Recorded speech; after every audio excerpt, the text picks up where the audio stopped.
Good evening. Thank you so much for tuning in and welcome to News Tonight. It's me, Micheal, Jordan Lukomwa with Elizabeth Nakakoni. We'll start with a look at the headlines.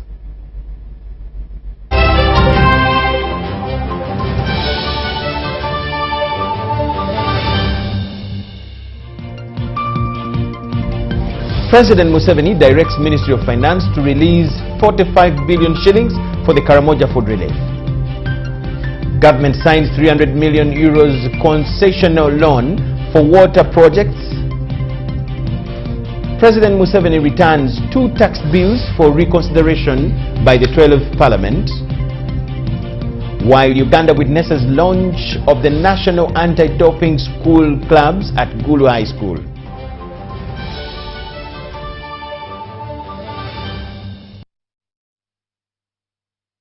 We thank you so much for tuning in. It's News Tonight, and we'll go straight to what we have for you this evening. President Museveni has received a special message from Angolan President João Lourenço. It was delivered by a delegation led by Angola's Foreign Affairs Minister Tete Antonio during a meeting at Chisozi Farm in Gomba district. During the meeting, President Museveni and the delegation discussed matters of mutual interest between Uganda and Angola. The talks also covered Angola's candidature of Josefa Sako for the position of Director General of the Food and Agriculture Organization. President Museveni pledged Uganda's support for Sako, where African countries must stand together on issues of strategic nature to the continent.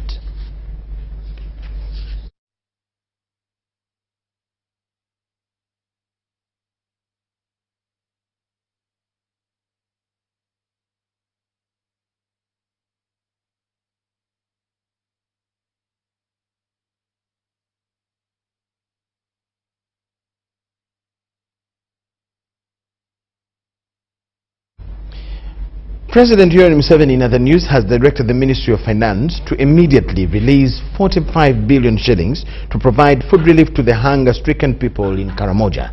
The President's directive to the minister was communicated by Prime Minister Robina Nabbanja during an emergency meeting at her office in Kampala.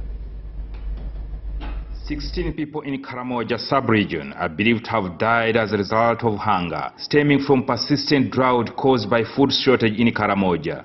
According to the Office of the Prime Minister, Kabong District, Kotido, Moroto, Napak, Nabiratuk, and Amudat are the most affected districts in the region. Today, the Prime Minister of Uganda, Robina Nabbanja, held an emergency meeting at her office in Kampala to handle the food crisis in Karamoja. Nabbanja said President Yoweri Kaguta Museveni has directed the Ministry of Finance to immediately release 45 billion Uganda shillings to provide food to the hunger-stricken people of Karamoja. You are aware the President has directed, following the food situation in the Karamoja sub-region and the letters we wrote to him, myself and my brother here, he has directed in writing that the Minister of Finance provides money or funds so that we can serve our people of Karamoja with food.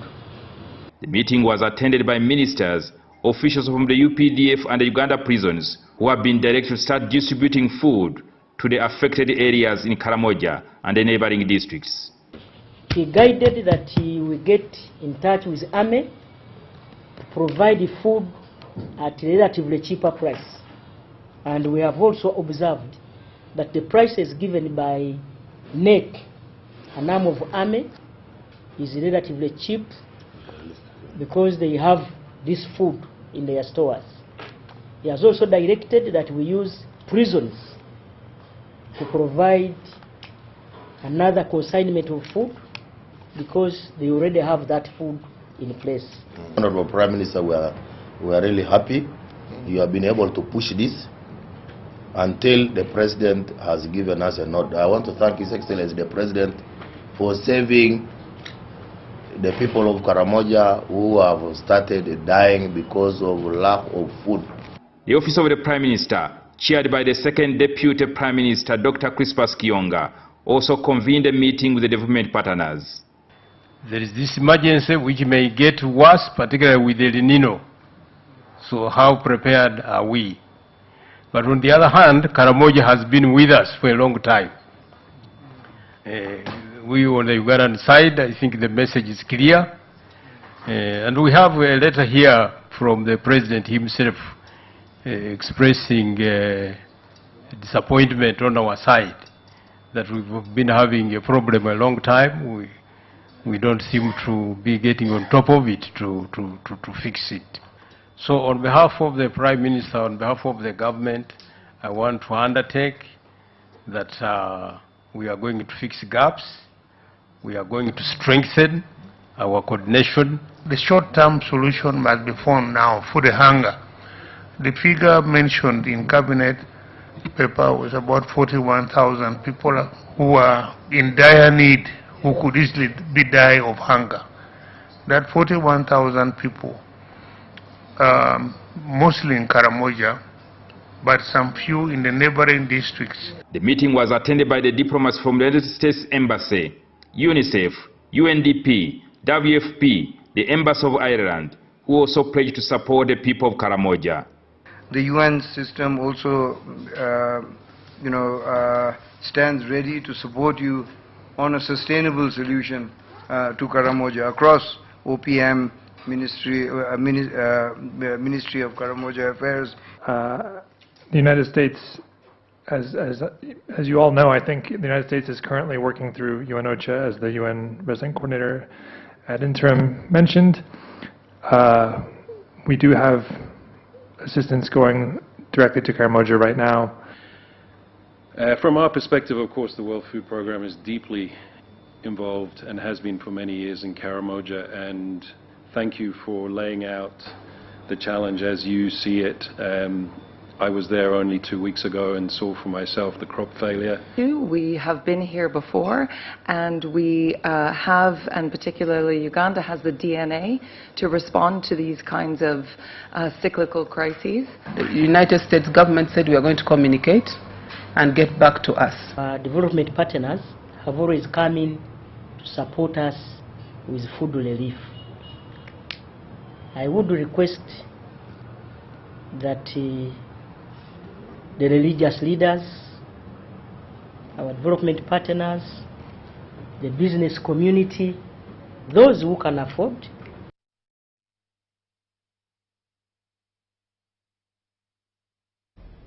Vice President Major Retired Jessica Lukomwa has welcomed the concessional loan of more than 300 million euros to support the construction of the Karamoja Peace and Technology University to implement major water projects across the Karamoja and Teso sub-regions.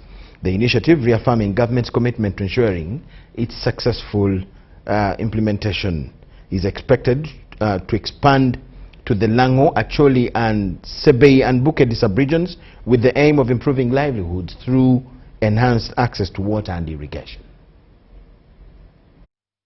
That is why we are talking. Officials from the Ministry of Water and Environment, Ministry of Finance, Ministry of Agriculture and members of Parliament from Northern Uganda met at the office of the Vice President to discuss strategies for expanding access to clean and safe water in the Karamoja sub-region. Your Excellency, the biggest problem with the water supply systems and the needs in Karamoja, as mentioned, is funding. If we are going to operate within our budget ceiling and budget limits, we will not solve the problem of Karamoja and the neighboring districts.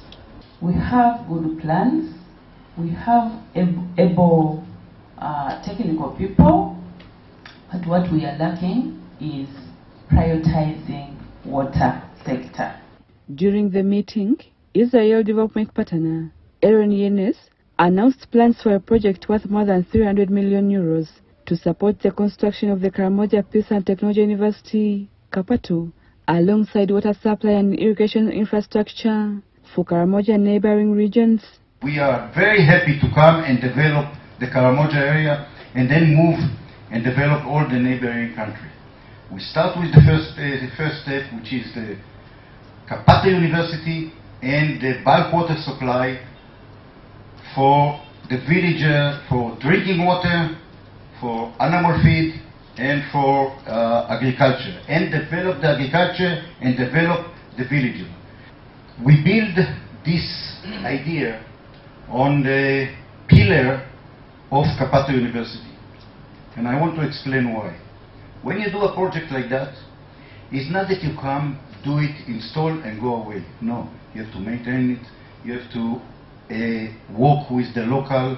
Vice President Jessica Rupo welcomed the initiative. We will be working very closely with the Ministry of Education and Sports because it is under the jurisdiction of that sector. Because the water we are discussing has a connotation with the Kapato. What I can assure you about is that government of Uganda adopted a whole of government approach. So you don't need to worry about Kapato in relationship with this project, even when the Ministry of Water is the one which is going to implement it.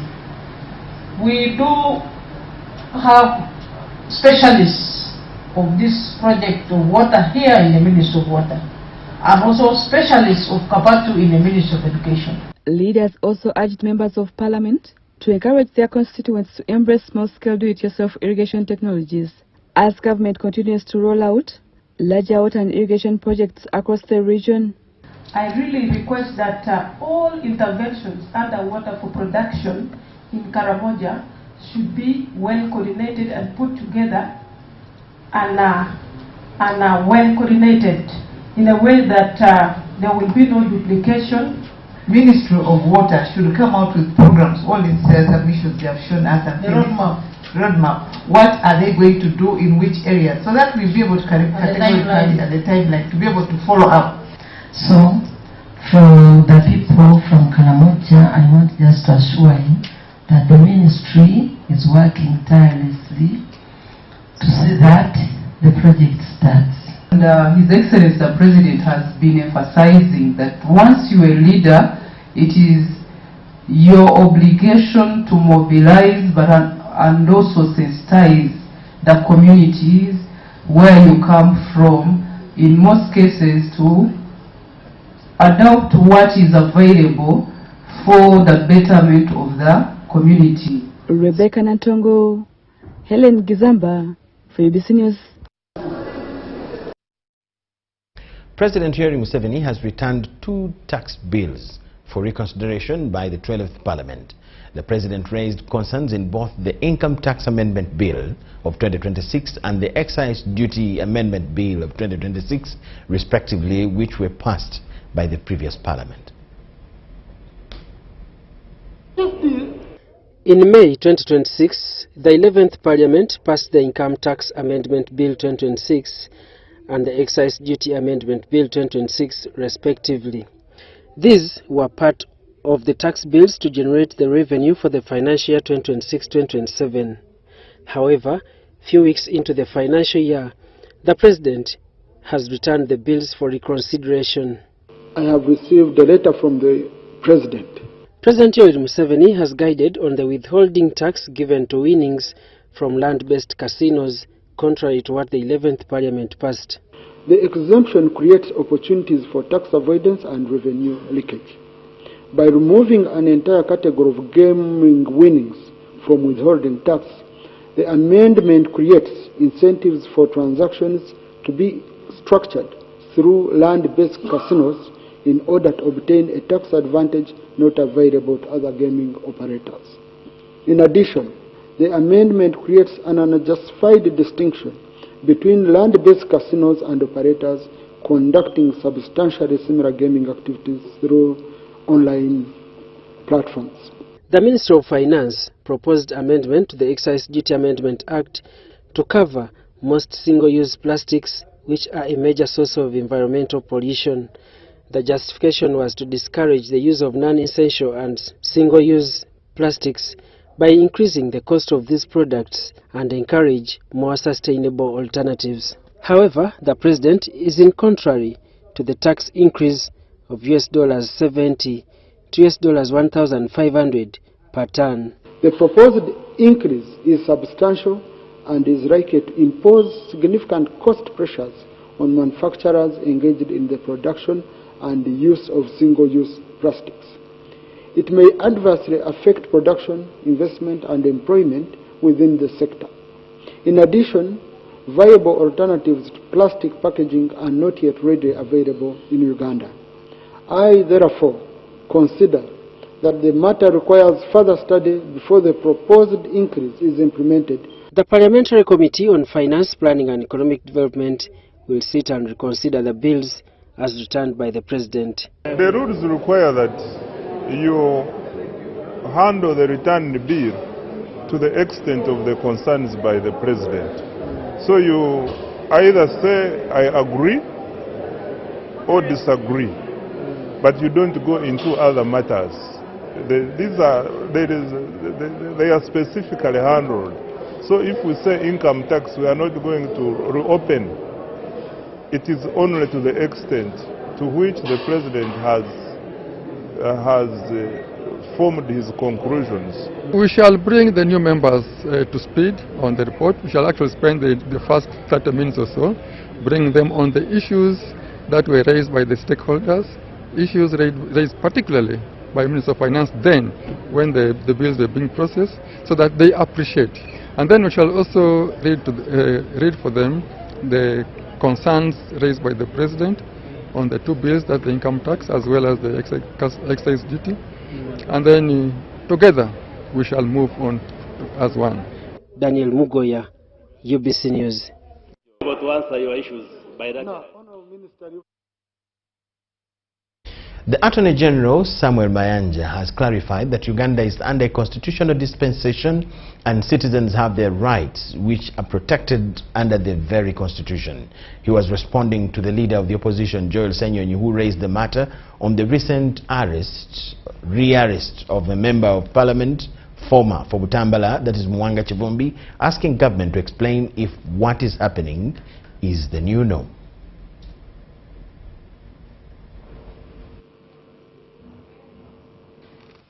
Parliament has reconvened, chaired by the Deputy Speaker Thomas Taibwa, and during Tuesday's sitting, the leader of opposition Joel Senyonyi raised a concern again of arresting individuals and not producing them to court in a period prescribed by law.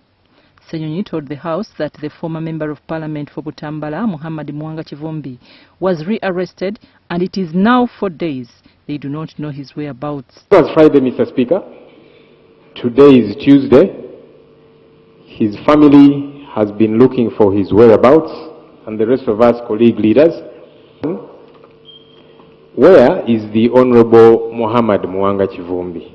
I have heard him clearly, but for me also to be able to give you a fitting answer, I request that I return tomorrow and give you a fitting answer. He requested the Attorney General to explain if this way of arresting is now the new normal. New normal, because it's important that we know. Is this the new normal of how government will, they call it arrest? We call it an abduction because, Mr. Speaker, the law stipulates what an arrest is in Article 23 of our country's constitution. The Attorney General is here. He's a very senior lawyer. The Attorney General, Samuel Mayanja, said the term new normal does not exist in his legal vocabulary, however explained the liberty of every Ugandan as per the Ugandan constitution. A person arrested, restricted or detained shall be kept in a place authorized by law. That's our constitution. Mr. Speaker, I don't have the facts of the arrest or alleged arrest. All I know is that we are under a constitutional dispensation. And Mr. Kivumbi has these rights and they are protected. Meanwhile, on the bus accident that happened last week in Mukono, the Member of Parliament Mukono South, Maseruka Robert, proposed that there be an immediate safety audit of Oreri crossing conducted. Right, Honorable Speaker, to the Ministry of Works and Transport that we have integrated early warning systems, that we do not actually, that do not need to base on the amount of the noise in the vehicles that are being used. We need physical infrastructure control that should be placed on these roads. This matter has been deeply discussed in Cabinet. We share this concern, and the government is taking steps to rectify this situation. The matter be followed up by the Committee on Physical Infrastructure. I'm Navka Farid and Gloria Gwitabinji at Parliament. Government has approved a series of policy decisions to improve public asset management, supporting and repatriating distressed Ugandans in South Africa and preparing the country for the anticipated dry weather conditions this July. Speaking during a post-cabinet media briefing at the Uganda Media Center, the Minister for ICT and National Guidance, Justin Kasule Lumumba, outlined resolutions from the cabinet meeting held on Monday, the 13th of July 2026. From Monday's cabinet sitting, Cabinet approved the principles of the Plant Machinery and Vehicle Management Bill 2026, a proposed law intended to streamline the management of government-owned vehicles and heavy machinery. According to Minister Kasule Lumumba, the current legal framework is fragmented across several government institutions, creating gaps in accountability and efficiency. But when it comes to now the technical professional bit of that, it is done by the Minister of Science and Technology. So the principles we passed yesterday are taking the responsibility of standardization under the Ministry of Works. The proposed legislation seeks to establish a single, coordinated management system to improve oversight, utilization and maintenance of government assets. Framework for the vehicle lifestyle management of government-owned plant, machinery and vehicles will cover acquisition, deployment, operation, maintenance, monitoring, relocation, enhancement, disposal and replacement. It will also provide standardized system to enhance safety, efficiency, sustainability and to establish criteria for classification and vehicle lifestyle management. Cabinet also received an update on the repatriation of Ugandan nationals from South Africa, following recent challenges affecting migrants in that country. The government has repatriated and integrated Ugandan nationals from the Republic of South Africa due to anti-migrant xenophobic protests. The government has successfully repatriated 1,030 Ugandan nationals, and the exercise is still ongoing. Cabinet further considered the country's weather outlook for July 2026, warning that rising temperatures are expected to affect agriculture, public health and household livelihoods in several parts of Uganda. Prevailing temperature outlook for July 2026 is expected to be higher than average. This temperature rise will impact mainly on agriculture and food security, water and environment, health, that includes the heat-related illness, waterborne diseases, and poor nutrition.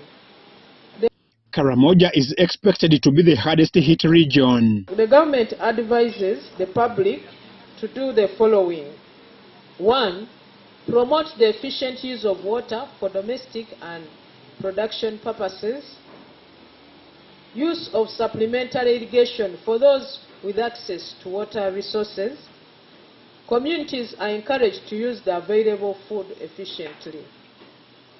Cabinet approved Ugandan shillings 50 billion from the contingency fund to support emergency interventions in the affected areas. I'm Ivan Juko and Kenneth Tanaba for UBC. Ivan Juko and Kenneth Tanaba. At least one person has died and 15 others injured following a road crash at Nawangisa village along Bali Iganga Highway in Bugweri district. Police said that the accident involved a bus that carried 72 students of St. Paul Comprehensive School, Katakwi, who were heading for a geography tour at Kasenyi landing site in Entebbe.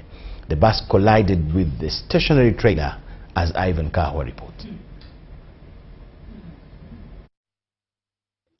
A road traffic crash involving a school bus and a trailer has been registered at Nawangisa village along Mbale Iganga Highway in Ibugweri district. It is alleged that the bus belonging to Amuria High School carrying 73 persons collided with a stationary trailer at about 4:45 a.m. 14th July 2026.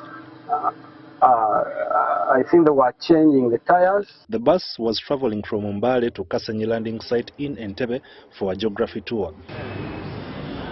Traveling together, but we were the first people to leave the school. But when we reached Jinja, we called these guys. They were saying that they were just entering Iganga. But on our surprise, we were given a call that one bus got in a motor accident. So they told us. Then we stopped. We got a shock. Question: while on the road, respecting other road users, that discipline is very important. Have it in mind that I'm using this road, but there are other people using the same road. The driver, identified as Kasacha Abdallah, aged 68, died on spot, while 15 individuals sustained injuries. The injured individuals were rushed to Iganga Main and Jinja Main referral hospitals for medical attention. Most of the people were fractured, getting injuries, and I was also there, but in God's grace, I only got some injuries, paining inside there. But I have seen quite a number of fractures, and others seem to have also injuries on the neck and the spine. And those are the cases that are a bit scary. This is a very unfortunate incident. In my own assessment, it looks like either this driver was fatigued or could have slept off. And we are yet to ascertain what exactly caused this accident. So, putting it in mind that about 8 or even 90% of our accidents occur as a result of human error. These are things that we can avoid, and by avoiding them it means we are avoiding causing accidents. Investigations are underway to ascertain the facts surrounding the crash. The wreckage of the bus and the trailer were towed to Iganga Central Police Station. Ivan Kahua, UBC. State House Investors Protection Unit has hailed the contribution of the outgoing ambassador of the Kingdom of the Netherlands to Uganda, Her Excellency Frederik Speel, for strengthening bilateral relations and boosting foreign direct investment. Speel, who assumed office in July 2024, concludes her 2-year diplomatic tour. She has been appointed Director for Saharan Africa at The Hague. The head of State House Investors Protection Unit, Colonel Edith Nakalema, received Ambassador Quispel at the State House Investors Protection Unit. She had paid a farewell visit before moving to her next appointment. Colonel Nakalema praised Ambassador Quispel for overseeing stronger Uganda-Netherlands relations. Her tenure saw an increment in Dutch investors who have enhanced Uganda's foreign direct investment. Our gathering today is therefore with a mix of gratitude and sadness as we bid farewell to a distinguished diplomat and a true partner in Uganda's growth journey. During Your Excellency's tour of duty, you have not just represented the Dutch community, you happily built the bridges between Netherlands and Uganda. Ambassador Quispel commended Uganda's favorable investment climate and pledged continued cooperation between the two countries. And it's quite an emotional moment for me to say goodbye to Uganda, say goodbye to you. But I'll focus, and saying goodbye is always bittersweet, but I have to say there's so many sweet sides to saying goodbye, because it brings back so many good memories, it shows you who your friends are, and I deeply cherish that. She highlighted shared priorities in agriculture, including animal and crop husbandry, animal feeds, and fish farming. We are still one of the largest investors in this country, mostly in agriculture, also in many other fields. And what I see in agriculture, it's companies like Koudijs de Huus who are saying the market is here now in Africa, and they're going to invest heavily in animal feed production facilities. The Dutch remain the leading investors in all agro businesses, mostly dairy, again even in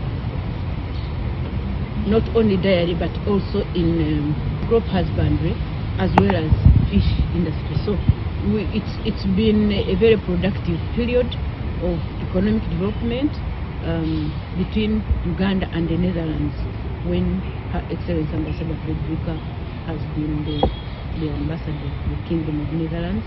As she departs, Ambassador Crispell said she has briefed her successor on the importance of sustaining the strong economic partnership between Uganda and the Netherlands. She is set to be appointed the Director of Sub-Saharan Africa at The Hague. I see an enormous future for collaboration between the Netherlands, the EU, and Uganda. And I see a potential in Uganda. I can't wait to see how it is developing further. Even in the last 2 years that I've been here, I've seen so many things developing. It's going so incredibly fast. Good enough, she has told us that she has already introduced us as a unit, the State House Investors Protection Unit, to her successor, and she promised that soon, when her successor settles down, she will also visit us and we continue the collaboration. About 60 Dutch companies operate in Uganda, making Netherlands one of Uganda's largest foreign investor in the animal feeds sector. Crispus Arinitwe reporting for UBC.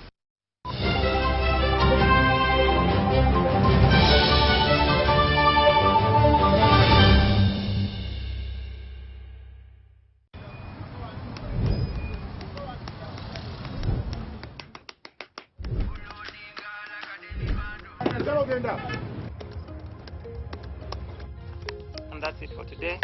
Till the next episode.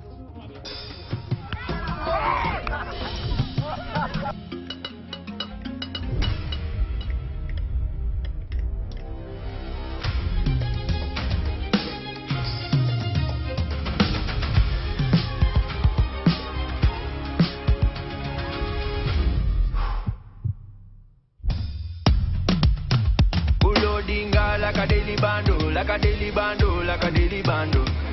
Omuliro nguwulira muli mumutima kukankana like drums.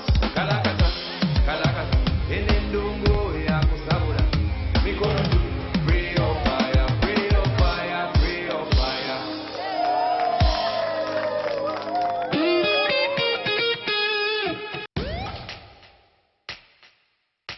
We don't need anyone's permission to move forward. What we need is the power to do it our way. Spiro is not your typical EV company. It's the power grid for African ambition. A network that connects Nairobi to Kigali, Lagos to Lome, Dar to Kampala. Not with cables and wires, but with clean, quiet, relentless movement. This is Africa, powered by us. Makerere Institute for Social Development, a certified institution for higher learning, invites applicants for certificates and diploma courses like accounting and finance, procurement, journalism, tailoring and fashion design, with many other skills-tailored courses. Our institution is compliant. First of all, it is recognized by National Council for Higher Education. We are certified. Registration number is UBD 187. Tested and tried since 1995, Makerere Institute for Social Development is your solution when it comes to quality education. You may apply for January, May, August intakes. Find us along Sir Apollo Kagwa Road, opposite Makerere University Sports Ground. Our tuition is affordable with the state-of-art facilities. Early birds stand a chance to grab themselves bursaries. MISD or Makerere Institute for Social Development, facilitating your career.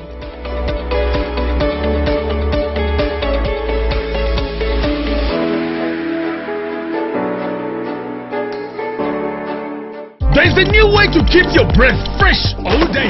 Introducing Movit All Day Toothpaste, meant to give you powerful night gum defense and teeth whitening. The charcoal flavor gives you deep cleansing and power stain removal. And the herbal delivers natural strength for healthy, confident smiles. Choose Movit All Day Toothpaste and enjoy freshness all day.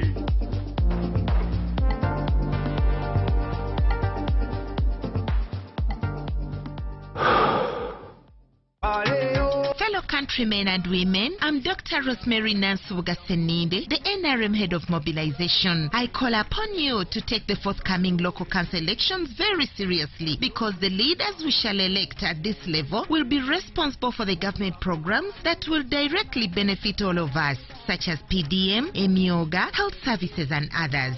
Remember, it is at the village level that government meets the people. Fellow Ugandans, once again, I thank you for entrusting His Excellency Yoweri Kaguta Museveni with an overwhelming mandate for the next 5 years. He has formed government which is already delivering. Please note that NRM commands resounding support at both district and sub-county levels across the country. Therefore, don't waste your vote. Don't create divisions at the grassroots. Vote NRM candidates on the 23rd for women councils and 28th for the village chairpersons for proper coordination and implementation of the NRM manifesto. May God bless His Excellency the President Yoweri Kaguta Museveni. God bless NRM and God bless Uganda.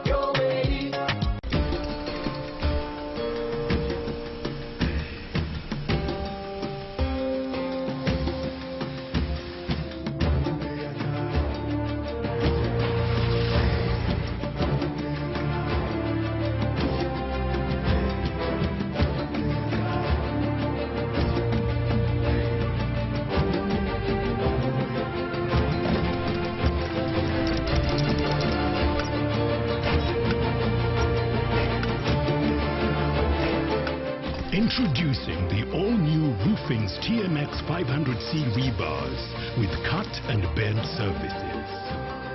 Roofing's, strength of a nation.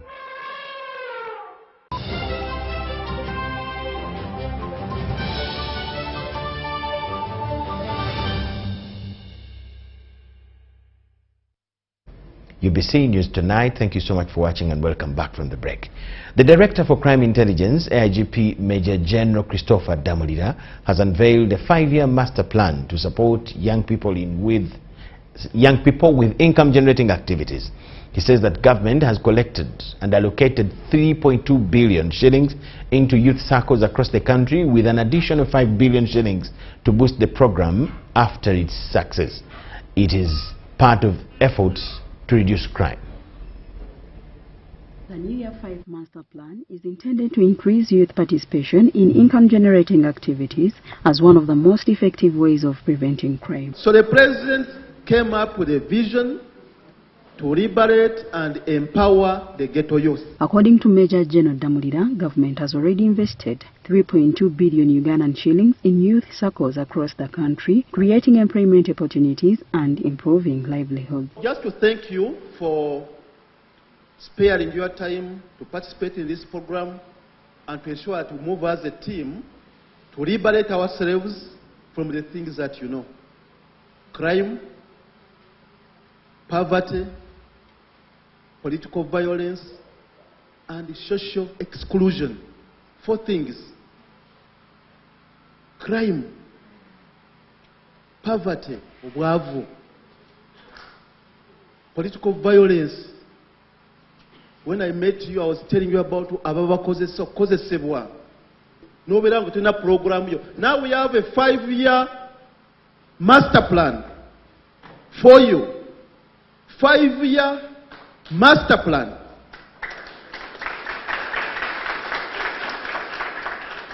He's been talking about so many things: fish farming, markets, cleaning roads, so many. Even in Kampala, I think they are getting contracts to sweep the streets of Kampala, the ghetto youth. They are getting contracts. Those are the plans that you need. The Crime Intelligence Director also encouraged the youth to participate in leadership by contesting for local council and other elective positions, saying their involvement in governance would strengthen community development and ensure their views are represented. Referring to the latest police annual crime report, Major General Damulira said crime has reduced in communities where youth empowerment programs have taken root. The Special Presidential Assistant on Press and Mobilization, Alhaj Faluk Chilonda, said beneficiaries had put government support to productive use with some districts already recovering revolving funds issued to organized groups. Program participants received certificates of recognition as organizers reaffirmed their commitment to strengthening youth empowerment and promoting safer communities.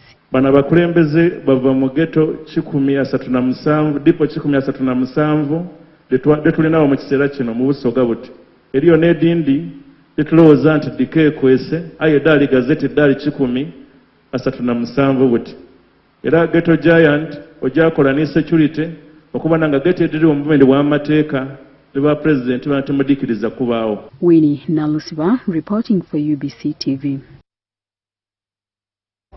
Over 1,000 Ugandans repatriated from South Africa following the recent xenophobic attacks are undergoing a remarkable transformation at the National Leadership Institute in Chankwanzi, where government officials say that the returnees are rediscovering hope, patriotism and confidence in rebuilding their lives back home.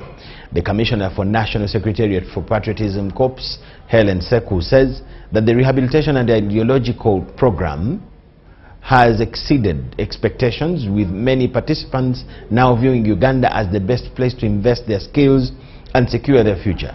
The Senior Presidential Advisor on Political Mobilization, Moses Byaruhanga, one of the guest lecturers at the program, condemned the xenophobic violence, warning that such actions undermine Africa's collective economic progress. The Senior Presidential Advisor on Special Duties and Chairperson of the Presidential Advisory Committee on Exports and Industrial Development, Audrey Krabogo, told the returnees that government will strengthen manufacturing by providing cheaper electricity and expanding agro-processing industries. Some of these topics, so that what I'm going, temperatures rose by 7 degrees. Maybe Dr. Chun, you would understand this. The one 32 years later, okulaba abantu baffe abaddugavu aba South Africa kubanga tuli nyunga ice nga barafu ekinyoga mu Luganda bakiyita kiki kinyogoga mbutwa abantu abali balimu sijja kubalwisaako kubanga I can take you to a very portion in a place called because bwoina kitaawo n'alwala, can you go and hunt while you are carrying your father? Lukumi mukolaki kibera kigumu. So this sedentary agriculture helped us. It's something called enjera. Enjera mujimanyi eva mu kaloba kayita tef. Tef nobulo was coming from Netherlands because eggwanga ly'obuddaaki they had gone to Nominations for Local Council 1 election will start tomorrow, Wednesday the 15th of July, in 72,000 villages. The NRM Secretary General Richard Todong has encouraged NRM supporters to turn up in big numbers and participate in the election. Wednesday 15th July till 19th July are dates set for nomination for LC1 and Women Council elections. There are more than 72,000 villages across the country, and the nominations will be done at the parish level. NRM Secretary General Richard Todong says they have flag bearers in all the villages. But as you know, there is no party in Uganda with the structures that we have. In each and every village we have 30 elected leaders of the party. So you multiply 30 leaders times the numbers of the villages in Uganda. At the party we are working with the 72,000 villages. I know the local government has a different number and the electoral commission might have a different number. But average, we have over 70,000 villages in this country. So we believe that the structures that we have that are elected in all these villages will mobilize for us their support. Because they've already done that. They mobilized for the presidential election, we won by 71%. They mobilized for LC, for members of parliament. We have the majority MPs, 370 something in parliament. They mobilized for LC5. All the local government, most of them are headed by NRM. So we believe the same structure will mobilize for LC1 and the Women Council, and we shall win. Todong also urged NRM members to turn up in large numbers to participate in the elections for LC1, since their role in the community is crucial. These positions are to help that in addition to what the central government is planning for the people also have their leaders that they have elected to also bring their views on how they should be governed. And so for you to have an LC1, that LC1 is the minimum of leadership at a village. You should vote for somebody who supports the NRM and support President Yoweri Kaguta Museveni and the NRM policies. You should vote for somebody who is trusted, who is honest, who will protect your interests and work with you at the village level to develop your village. So this position is a very important position. The party director of communications, Emmanuel Dombo, encouraged the party members to support only the flag bearers. We call upon all NRM members and supporters and the other people in Uganda that this is one of the main elections and very important, because you are going to elect leaders whom you are going to live with. The leaders who are going to endorse your agreements, they are going to witness your agreements. They should make sure nobody grabs your land. They should make sure nobody sells land in a wetland. They should make sure there is security in the village by working together with national security to ensure protection of the people and their property. So when you go for elections, look at the hearts of the people. And look at the hearts, and then you look at the symbols. Meanwhile, some of the contestants in the LC1 elections seemed ready for the elections. Godfrey Ndaula from Mutungo Zone, Nakawa Division, is one of those preparing to be nominated tomorrow on Wednesday. I am asking my residents that I'm coming back. I want to serve you. There's a lot to be done. It's a lot which has been done, but again, there's a lot which has been not done, which I need to monitor and finish. Philip Aguta for UBC News in Kampala. Electoral Commission Chairman Justice Simon Byabakama has called upon Ugandans to safeguard the peace and stability witnessed after the recently concluded general elections. He was addressing an official opening of the Electoral Commission's post-election evaluation workshop for the Elgon region in Mbale. Exercise reviews successes and challenges registered during the concluded general elections with the aim of strengthening future electoral management. What is clear, however, is that we cannot simply continue business as usual.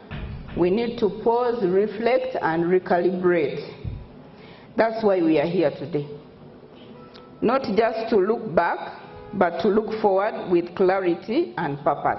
Collectively review the entire electoral process, including voter education and public information. They have been complaints. Voter education, voter education. Commission, you don't sensitize the people. Could it be that people were not adequately informed? Could it be? I'm only wondering. I'm not saying that is what happened. So we need to know. The Electoral Commission Chairperson, Justice Simon Byabakama, said the Electoral Commission fulfilled its constitutional mandate of organizing free, fair and peaceful elections. The fact that we have a peaceful process, we had a peaceful process, and the country has continued on the same trajectory of peace and stability is indeed a testament to the determination of the people of Uganda to say, this is what we want, and we are going to conduct it in this way. Participants at the workshop, including political and community leaders from the Elgon region, share their experiences from the electoral exercise, highlighting achievements while proposing reforms to future elections. People, I don't know what happens, but somehow when it comes to local councils, they do not turn up. The turn up is so low that people do not participate. So that is an area that they really observed. And then we also observed that during elections, there is a lot of expectations. People need money. We need to sensitize the communities more. The communities need to know that there is actually an election that is free and fair, an election that is not there for money. Because most people were waiting that the candidates are going to give them money so that they can go and vote. With Uganda preparing for the local council 1 elections on 28th July and women council and committees elections in August, the Electoral Commission urged citizens to participate in the grassroots electoral process. These elections are also very important. LC1, LC2 of these village council elections are very critical because they are a demonstration of what Article 1 talks about, that all power belongs to the people. Leadership begins at the village level.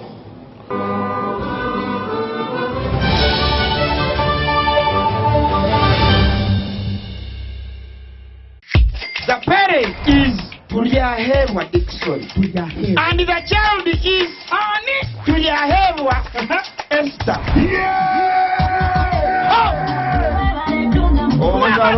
Kambera gwete kwa mchisha ngo ishe watu yahewa Esther wahangura school fees ngene na hateja shana amashemero kwagonka MTN momo eberewo mbeni nyegasta igana kaga ni 5 sta munana 0 hash kushashura mwana school fees tokoma nyo mchisheri zagwisho wanje ninga nchaka ngwasa kuzo wawe mwebare munonga. They share an office. Some work in the day, some at night. What they have in common: focus, dedication. That's what makes them champions. They also share something else: the reward of being one. The official beer of the FIFA World Cup 2026. Not for persons under the age of 18. Drink responsibly. Going out without a fear, stepping out on every rock. I'm making my world just like I always wanted. Living further and beyond, growing up every day is the goal that I made up for me. That's why I believe in you, in gold, and that's why I'm always looking for you, in gold. That's why I believe in you, in gold, and that's why I'm always looking for you, in gold.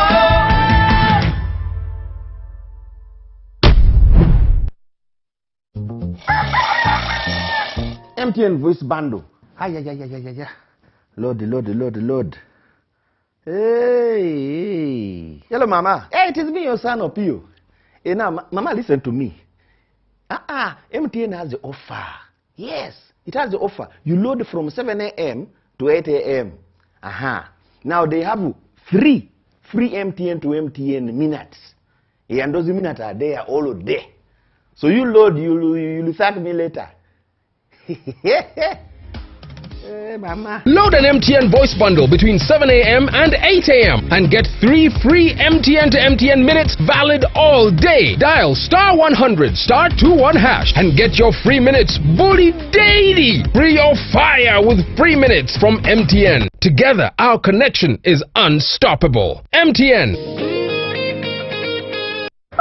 Alo. Ese mwami mukasa. Mutyaneyo. Yono broka. Yenze broka wa mayumba. Bangambye ne nyumba za mwenunjiko. Kitufu. Oyagala abisenge bimeka. Nga bisatu. Ebeyi bagigambye. Abangambye saa 5. Dedda 7 zali nyamuko. Yidwachi. Anti rangi je tusigisa ya mulembe. Anti ne value y'ekitundu yalinnya. Musigisachi. Global Paints. Mutya. Ku ceiling. Tukozesa Global Mat. Ate munda ne tukozesa Global Silk Vinyl. Singa kwetaga wabweru. Wabweru tukozesa Global Weather Coat Emulsion. Akusiga je musiga. Ogwo mutindo ogusasulira sente zonna. Guli wumite. Global Paint, a reliable product.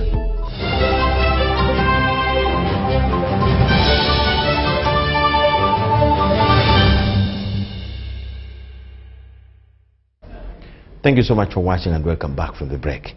Kagadi residents have lauded government for addressing historical land injustice which had been engineered by colonial government. Leaders and local residents have thanked the Ministry of Lands for securing over 2,000 land titles to be distributed over to the residents in Kagadi.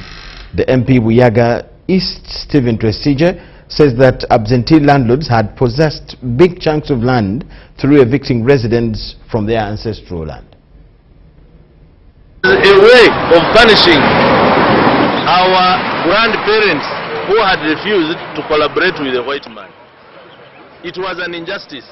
So the NRM government, coming with a 10 points program, where they had one of the programs redressing wrongs of past regimes, decided that what the colonialists did in the 2 counties of Yaga and Buganda.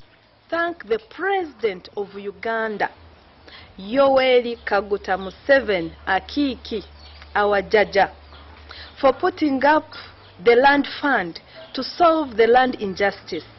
This is indeed Kisanja no slip. I would like to thank the Minister of Lands and Uganda. Land is a very important factor of production. Our people are good entrepreneurs. Government has been capitalizing them through PDM and their programs. Sold land to government. Family of the late Lukomwa sold land close to 2 square miles to government. This land has over 1,000 families that have houses and the plot of the ranchers on it. So when government bought this land through the land fund, our work now is to make the titles.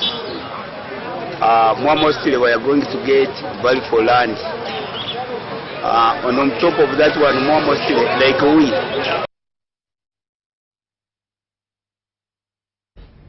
The Bank of Uganda has turned to the youthful and innovative population in the search for technology-driven solutions to some of the challenges facing Uganda's financial sector. As part of activities to mark 60 years of the central bank, they hosted a 3-day hackathon that brought together tech-savvy youth Ugandans to design, develop and pitch practical digital solutions that aim at transforming financial services. The Grand Prix and Award ceremony, participants showcased their innovations, highlighting the immense potential of Uganda's young innovators when given the right platform and support. And as you have seen, they are very talented and they are really showcasing what is possible. So for us, we are dipping a step in the water, but we hope that others will see what we are doing and take on so that we can nurture our own local talent to provide local solutions that have a local context. From more than 1,000 applications received, a rigorous selection process narrowed the field down to 5 finalists, who took a stage before a panel of 6 judges drawn from the public and private sector. 48 hours and apps were generated. Real solutions for real problems. Participants, give yourself a big clap. After 6 hours of intense pitching and evaluation, the moment of truth arrived. FraudLink emerged the overall winner, defeating 4 other finalists, including Kakasa, to take home a grand prize of 15 million shillings, alongside an opportunity for further development and commercialization of their solution. Our solution, FraudLink again I would say, is that it helps, it doesn't report real-time fraud, but what it does, it helps narrow down the gap that fraudsters are using to scam people. And in this end, Bank of Uganda comes in as a mediating partner.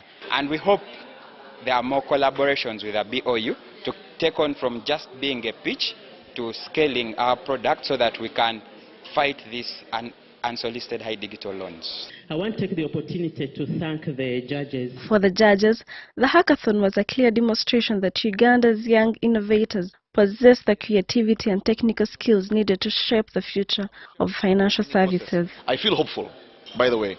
I just feel like Uganda has to embrace the young people. Being tech savvy and going the AI direction was extremely important. It was demonstrated here.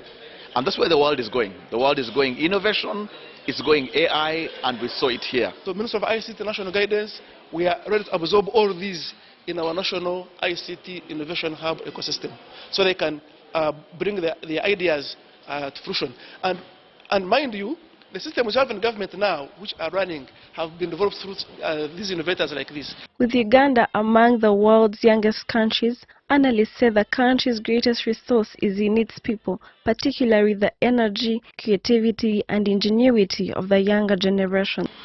The Bank of Uganda at 60 Hackathon have showcased the ingenuity of the youth in solving financial problems such as mobile money fraud and unsolicited loans.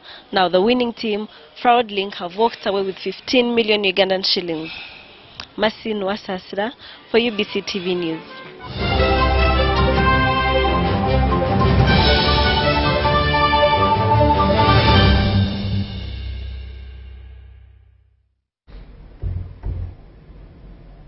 North Buganda Field Adventist Bishop George Wilson Sekago has urged students across Uganda to actively participate in extracurricular activities, saying that sports help build discipline, character and teamwork alongside academic excellence. He made the remarks while officiating as chief guest at Katikamu SDA Secondary School Sports Day. According to North Buganda Field Adventist Bishop George Wilson Sekago, sports plays a vital role in shaping learners by instilling discipline, character, and teamwork. When you lose and still shake hands, that is character. Many times people lose and fight, but when people lose and still remain shaking hands, you know there is a way character has been built.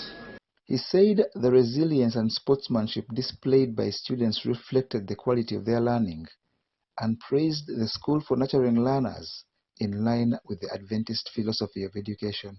To evidence as the team, you have reminded us that discipline in the body builds strength in the mind and spirit. I therefore advise you to run your race in life the same way. The headmaster Paul Dayo urged students who did not win to prepare better for next year and appealed to the Board of Governors to expand the school playground. I want to disagree with some of you who ran away from your houses. That is very wrong. Keep on supporting your house until you also get your opportunity. As years go by. In a special way, I want to end by thanking everybody for coming. Kisozi House won the overall title with 165 points, narrowly edging Senkomba House on 164, while Sekaita, Segawa, Semakula and Gaba finished 3rd to 6th respectively. Top performers Aza Antonio Anyanzo and Immaculate Namotevi each claimed more than 5 gold medals. Nice to be a champion because we really sweated and worked hard for it. That's how it feels. During our sports that we carried out, I emerged to participate in different activities like cross country. I got silver from there because I emerged to be the 2nd. Winners received a trophy and a bull, while a 2nd to 4th placed houses were awarded he-goats.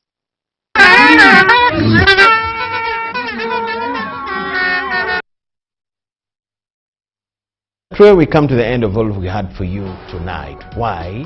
We have the World Cup and Spain will be tussling it out with France in the semi-final game. My name is Micheal Lukomwa with Elizabeth Nakakone and the whole team.